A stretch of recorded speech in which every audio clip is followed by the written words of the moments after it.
จากกันไปโปรดคอยเอาไว้แม้ในสุดท้ายก็จากกันไปอยากแค่เจ้านั้นเก็บความทรงจำของเงาเอาไว้ถึงแม้เมื่อนี้บ่มีเจ้าอยู่ข้างกายตลอดเวลาที่คอยได้อยู่กับเจ้ามันมีความสุขใจของคอยตอนนี้มันโคตรคิดฮอดเจ้าหลายถึงแม้เมื่อนี้มันสิบ่มีความหมายมันทรมานเหลือเกินเมื่อที่บ่มีเจ้าขอกอดได้บ่ก่อนที่จะจากกันไปใจของคอยตอนนี้มันยังคิดฮอดเจ้าหลายคอยคนธรรมดาคอยบ่แม่นคนเพอร์เฟกต์ให้เจ้าไปหาคนที่ถือสาปเป็น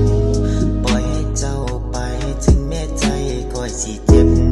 เก็บเจ้าเอา